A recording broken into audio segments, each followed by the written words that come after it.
Bonsoir à tous, ravi de vous retrouver pour cette nouvelle édition dont voici les faits saillants de l'actualité.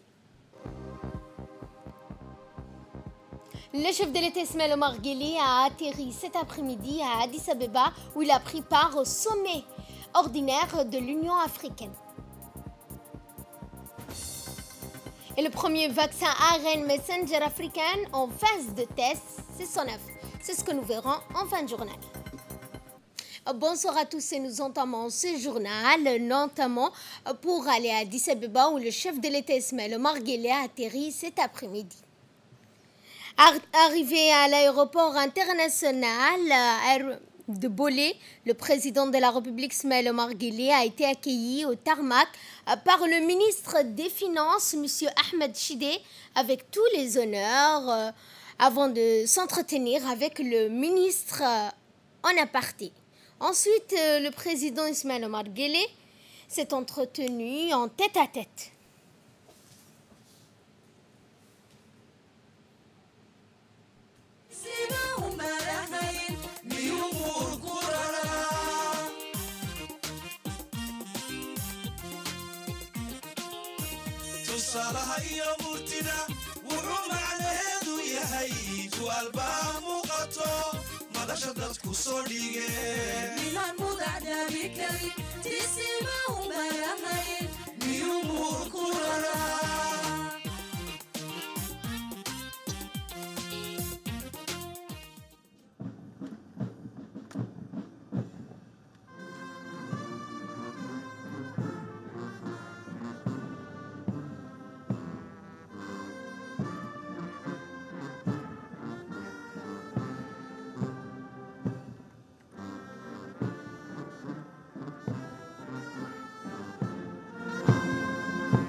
Les travaux du 35e sommet ordinaire des chefs d'État et de gouvernement de l'Union africaine est le premier sommet physique que l'organisation tient depuis quelques années où elle avait pris pour habitude, pour cause de Covid-19, d'organiser ses assises et réunions par vidéoconférence.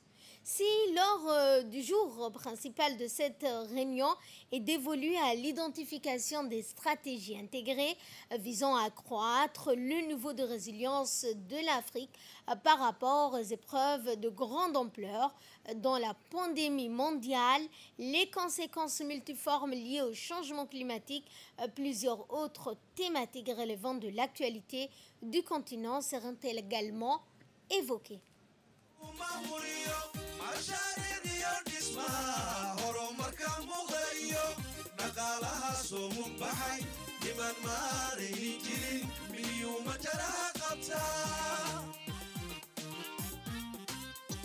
Ahmed Shideh, ministre au salon VIP de l'aéroport, auquel le chef de la diplomatie djiboutienne Mahmoud Ali Youssouf, l'ambassadeur de Djibouti en Éthiopie Abdi Hebe y ont pris part.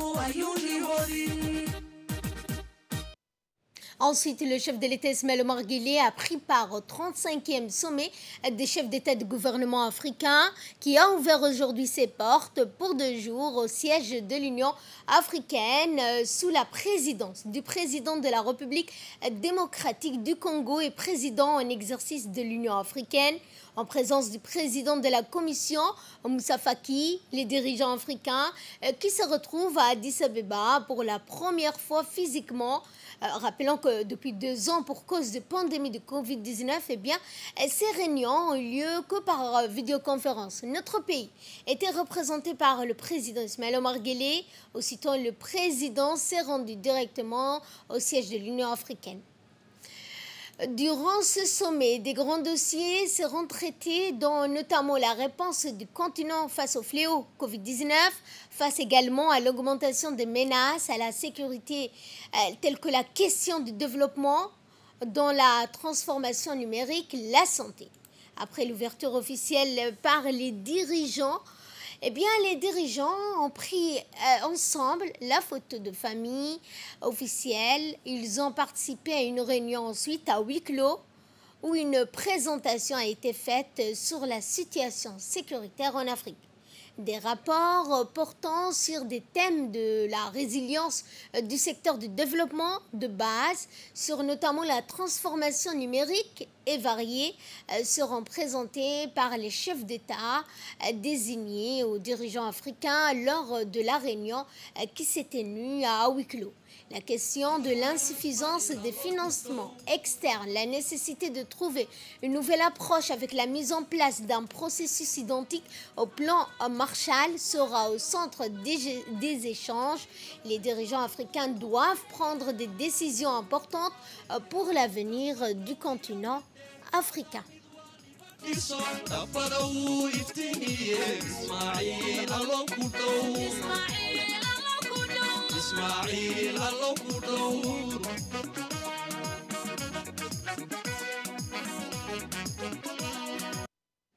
Et lors de ce 35e sommet ordinaire de l'Union africaine, le chef de l'État a fait un discours. Tout d'abord, il a commencé par parler en anglais. Voici un extrait de son intervention. Monsieur le Président, Mesdames et Messieurs les chefs d'État et de gouvernement, Monsieur le Président de la Commission de l'Union africaine, Mesdames et Messieurs, at the outset, allow me to extend my heartfelt thanks to the people and government of the Democratic Republic of Ethiopia. Permettez-moi d'adresser mes remerciements les plus sincères au gouvernement et au peuple éthiopien pour l'accueil chaleureux et la généreuse hospitalité qui m'ont été réservés à moi et à ma délégation, ainsi que pour l'excellente disposition mise en place pour l'organisation du sommet. Je voudrais également profiter de cette occasion pour féliciter son Excellence Abiy Ahmed pour avoir exercé son bon jugement afin de sauver l'unité de l'Éthiopie. Son initiative pour le dialogue, l'amnistie et la réconciliation doit être saluée dans un contexte continental qui a été très turbulent ces dernières années. Je voudrais que nous tous ici présents protégions notre institution et évitons de tomber dans les pièges qui ont empêché notre progrès dans le passé.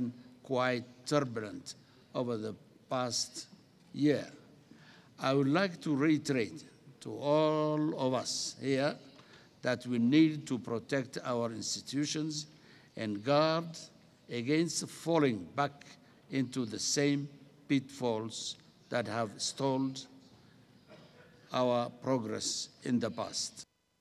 Ensuite, le chef de l'État a fait un discours dans lequel il a indiqué que le thème de cette 35e session ordinaire de l'Union africaine est un enjeu auquel Djibouti souscrit parfaitement, un enjeu majeur de développement, de dignité humaine, mais également un gage de stabilité sociale et politique. On écoute ensemble le chef de l'État.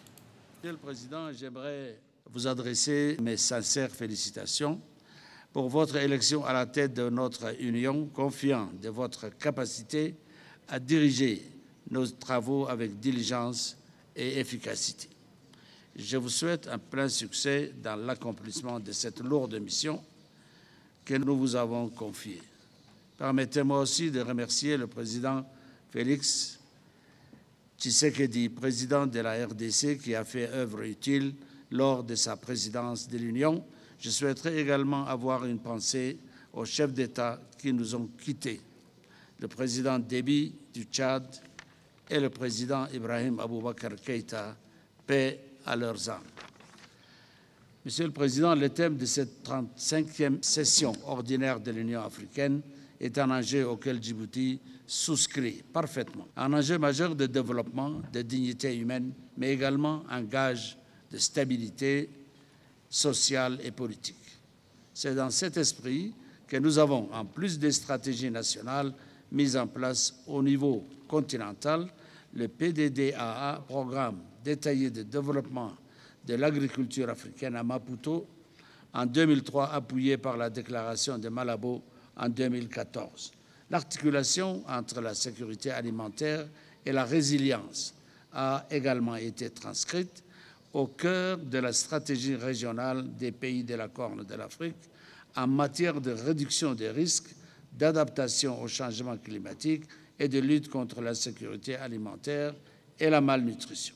Cette volonté s'est en effet traduite par la concrétisation d'un programme de résilience à la sécheresse et de développement des moyens de subsistance durables dans la Corne de l'Afrique, dont la mise en œuvre a débuté en 2013.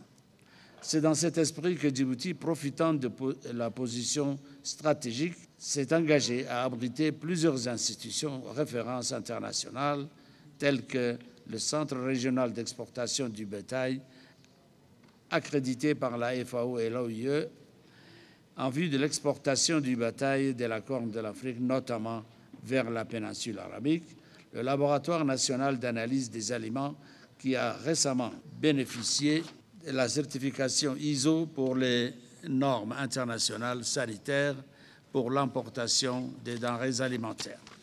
Ensuite, le hub régional du Programme alimentaire mondial pour contribuer à la sécurité alimentaire, notamment en faveur des populations vulnérables et des réfugiés de la Corne de l'Afrique.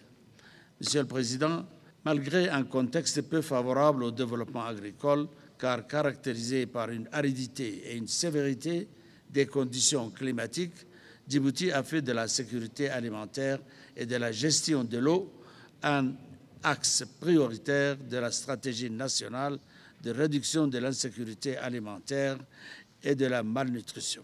Le changement climatique a en effet soit régulièrement exposé ces dernières années à travers sécheresse, inondations ou encore une menace acridienne qui a un impact négatif et direct sur les moyens de subsistance des populations vulnérables déjà fragilisées par les sécheresses récurrentes.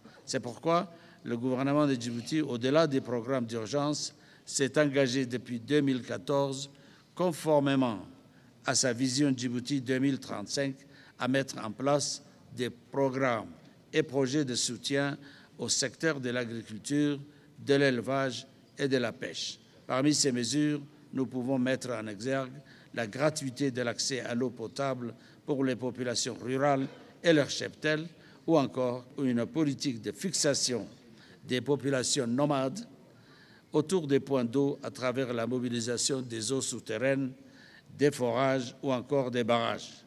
La gratuité de l'accès aux terres à vocation agricole et aux semences et produits de traitement phytosanitaire. La distribution à titre gracieux des têtes de bétail aux éleveurs ayant perdu leur cheptel suite à des sécheresses chroniques. Et dans le second volet de son intervention, le chef de l'État Ismaël Omar Guelleh a parlé de changement climatique, mais aussi des engagements pris par Djibouti pour y remédier. Notre sommet d'aujourd'hui, mesdames et messieurs, doit marquer le point de départ d'une véritable concrétisation des engagements des États africains afin de remédier aux problèmes nutritionnels de notre continent.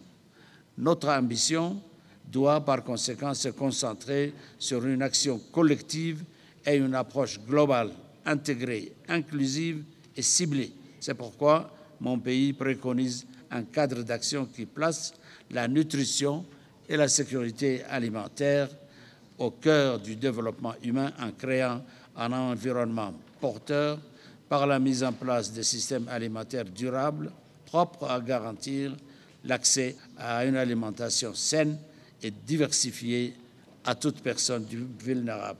C'est pourquoi nous recommandons, entre autres, le renforcement de la prise en charge de la malnutrition et de la promotion des filets sociaux, le renforcement de l'ancrage et les mécanismes de coordination entre les différents acteurs de la sécurité alimentaire et de la nutrition, l'amélioration de la production agricole et alimentaire en fonction des besoins et des priorités nationales, l'exonération de droits de douane et des produits alimentaires de base et enfin le renforcement des programmes nationaux et régionaux pour la résilience au changement climatique. Je vous remercie, Monsieur le Président. Après avoir pris part aux travaux de cette première journée du 35e sommet de l'Union africaine à Addis Abeba ce matin, le président de la République a eu une série de rencontres bilatérales. Le chef de l'État et le Premier ministre Abiy Ahmed Ali se sont entretenus en marge de ce sommet. Des discussions ont porté sur les relations bilatérales, les questions d'intérêt commun. Cette première entrevue a donc permis au chef de l'État et au Premier ministre éthiopien de s'entretenir et de parler de sujets d'intérêt commun. Ensuite, le chef de l'État Ismaël Omar Guelleh a rencontré l'émissaire de l'Union africaine, également émissaire de la paix de l'Union africaine. Les échanges ont porté sur les efforts de paix en Afrique, rappelant que M. Obasanjo a fait le déplacement dans des pays africains de l'Est, notamment tels que l'Éthiopie, pour promouvoir la paix, la stabilité vitale pour le développement et une garantie pour un meilleur avenir des peuples africains. Et rappelons que les travaux de ce 35e sommet de l'Union africaine se poursuivra jusqu'à demain, 6 février. Retour à Djibouti pour le dépôt de dossiers de candidature pour les élections communales. Du 11 mars prochain, c'est clôturé aujourd'hui conformément à la législation en vigueur. À cet effet, les candidatures présentées ont été enregistrées suivant les conditions prévues par la législation. Par ailleurs, le vice-président de l'IMP a présenté 3 listes pour la ville de Djibouti, à savoir la commune de Razdika, de Blaus et de Belbela. 2022. Et conformément à la législation en vigueur, la procédure de dépôt du dossier de candidature pour les 3 communes de la ville de Djibouti a été clôturée en date du samedi 5 février 2022. À cet effet, les candidatures présentées ont été enregistrées suivant les conditions prévues par la législation en vigueur. Par ailleurs, le président du INP a présenté 3 listes pour la ville de Djibouti, à savoir les communes de Razdika, commune de Blaus et commune de Belbela. Écoutons cette fois cette réaction du vice-président de l'UMP, Abdelkader Kamel Mohamed. Donc, comme la loi le prévoit, le dépôt de la liste ou des listes UMP dans les 3 communes de Djibouti, à savoir Razdika, Boulaous et Belbela. J'ai remis ça dans les mains du préfet de Djibouti, qui m'a remis donc un récépissé provisoire, parce que le temps que le dossier soit étudié par ses services. Voilà en quelque sorte notre présence ce matin ici. Et écoutons maintenant le communiqué du ministère de l'Intérieur indiquant que dans le cadre des prochaines élections communales et régionales prévues pour vendredi 11 mars, que le dépôt des listes des candidatures est clos. À Obok, le Premier ministre Abdelkader Kamel Mohamed, accompagné d'une délégation de membres du gouvernement ainsi que des autorités régionales, ont conjointement rencontré les notables ainsi que la société civile. Pour donner le temps, le Premier ministre a pris la parole en premier en expliquant l'objectif de sa tournée. Nous sommes aujourd'hui à Hayou, a-t-il dit, pour faire un état des lieux sur l'effectivité de la déconcentration et des services publics de l'État. Il a rappelé aux notables de travailler avec l'État pour le développement socio-économique de la région. Plusieurs sujets étaient à l'ordre du jour. Parmi les sujets soulevés, le non-transfert des compétences dû à un manque de différents services. Cette délégation a assuré devoir agir dans les plus brefs délais pour remédier aux problèmes soulevés.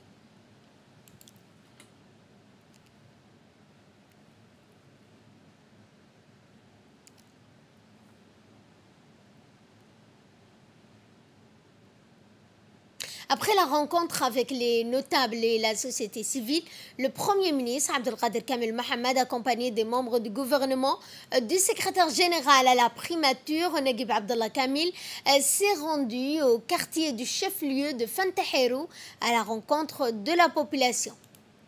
Après un accueil grandiose, la délégation a rencontré la population de Fantahirou sous l'arbre du palabre.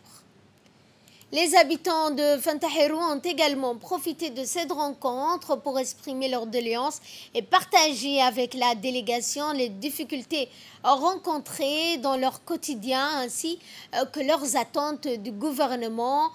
À la fin de la rencontre, des kits scolaires ont été remis à la population de cette localité dite de Fantahirou.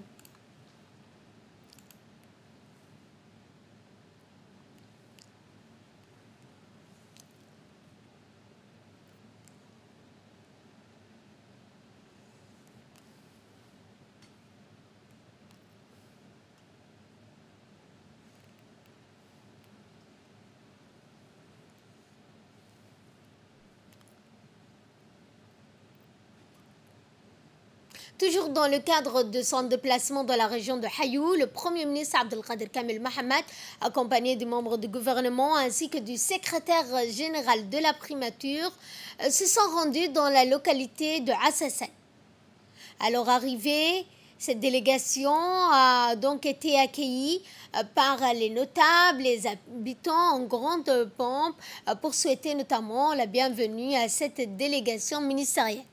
Objectif de ce déplacement dans la localité de Assassan est de tout d'abord visiter les champs de travail des agriculteurs de cette localité qui ont bénéficié de l'aide du ministère de l'Agriculture mais aussi de la FAO afin de leur permettre de prendre soin de leur bétail et développer une agriculture locale allant de pair avec les traditions pastorales de cette contrée.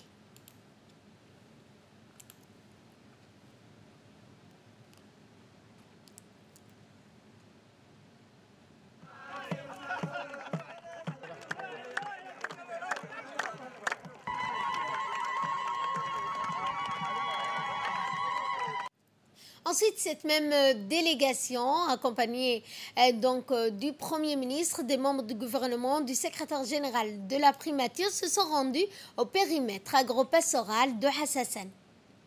Les autorités ont d'abord visité les différents jardins pour constater de visu le travail fourni par les agriculteurs grâce à l'encadrement du ministère de l'Agriculture, mais aussi de la FAO. Et ce, face aux contraintes climatiques, mais aussi les contraintes que ces populations rurales rencontrent au quotidien. Le Premier ministre a donné des instructions tout d'abord au ministre de l'Agriculture, Mohamed Ahmed Awale, et aux représentants de la FAO à Djibouti d'accompagner les agriculteurs de Assassan, mais aussi de Soubali, pour qu'ils améliorent leur productivité.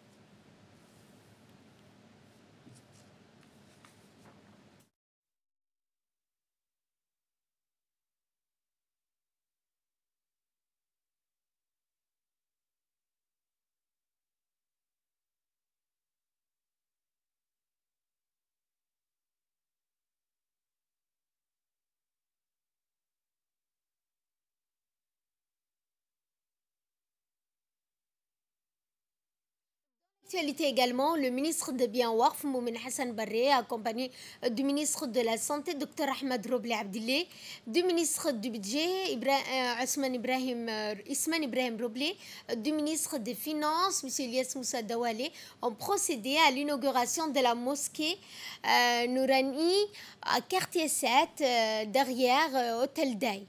La mosquée est dédiée. Et donc cet édifice qui s'étend sur plusieurs mètres carrés, ce bâtiment est surplombé d'une coupole. Et donc cette mosquée nouvelle de 3 étages érigée au sein de quartiers redéfinit le paysage urbain et s'insère parfaitement dans le paysage urbain et la vie des quartiers, plus précisément au cœur de l'espace public. En effet, l'inauguration de cette mosquée a été une consécration qui a fait la joie des habitants de ce quartier. La reconstruction de cette mosquée a été possible grâce aux mécènes qui sont la famille Dawale, une reconnaissance, un acte de générosité envers les habitants de ce quartier.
Dans la journée d'hier, 4 février 2022, une opération conjointe des équipes de la garde-côte djiboutienne et de la marine nationale a permis d'assister une embarcation yéménite de type Gelba transportant 138 migrants éthiopiens qui se dirigeaient vers le Yémen. Les migrants se trouvaient à bord d'une embarcation surchargée qui risquait de faire naufrage à bout donc d'un moment dans une mer agitée, des vents soutenus. Les migrants ont été conduits de manière sûre vers Djibouti. Ils ont bénéficié d'une assistance humanitaire en eau et nourriture avant d'être transférés vers les autorités compétentes pour un rapatriement vers leur pays d'origine. 2 passeurs yéménites ont été interpellés dans le cadre de cette opération qui seront traduits devant la justice pour répondre de leurs actes, tandis que cette embarcation a été saisie dans l'attente d'une décision de justice. Cette opération témoigne de l'excellence de coopération, de collaboration entre les gardes-côtes djiboutiennes et la marine nationale qui conjointement veillent à tout mettre en œuvre pour sécuriser la mer, surtout dans le domaine maritime.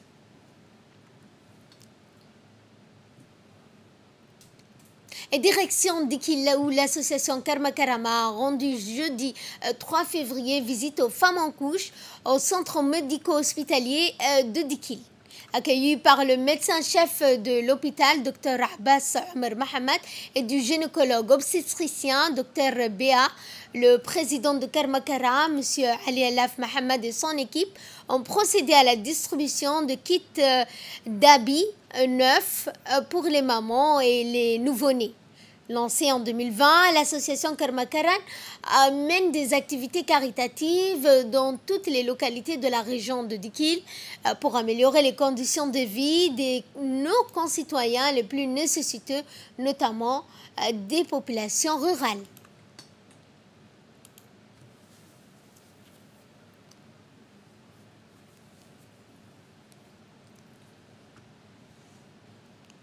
Du CMH de Dikil à la maternité.